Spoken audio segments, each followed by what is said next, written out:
young players to be messing with these weighted balls because they think they're going to get stronger. It's not about the strength aspect of it. And then they're messing around with it, and then they hurt their arm because of this. So I'll talk about that. Weighted balls versus, and we had some, throwing the wiffle balls, throwing a tennis ball, which is a lighter ball. We'll talk about that. Okay, let's go sticks. Okay, let's go pronation.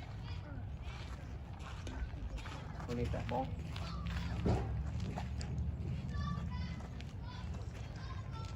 So on the pronation, what we're looking for is thumb is up and then the thumb is down. And that elbow has a micro bend in it.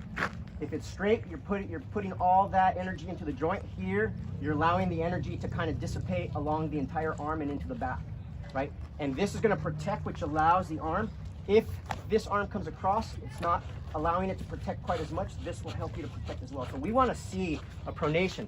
A lot of players, they don't pronate, or they snap that arm in some way, right? Very straight. Okay, so what do we got here? Let's go. We'll go. A pivot throw, right? And then we'll add to that. What we're doing is we're adding a trunk rotation in here to get, and I'll talk about this as part of the pitching, what is called a shoulder separation. Okay, let's walk it through. You guys follow me.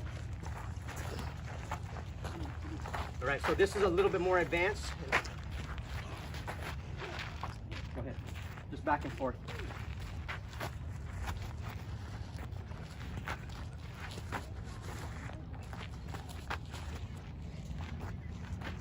So I will say this about the weight. The reason football players, tennis, keep going. You got to do a 10 and then we'll get ready to throw. The reason football players, tennis players do have a similar motion to throwing, tennis players coming overhead, they do pronate.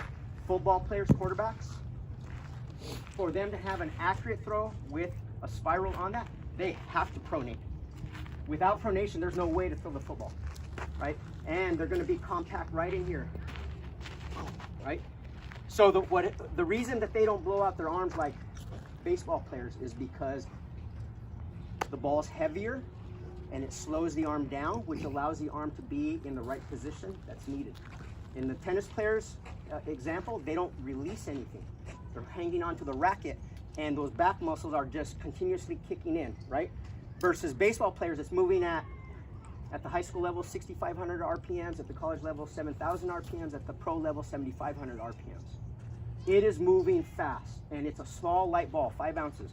Now, this is 8 pounds, and I'm almost throwing this, right?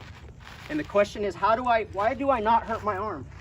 I'm actually developing it. Number one, I'm holding on to it, but the weight, and it's not about getting strong, the weight slows the arm down to get into the proper position, and I can use my body to move the weight. I'm not using my arm, I'm using the body. 25 baseballs. Okay, let's do a little bit of throwing.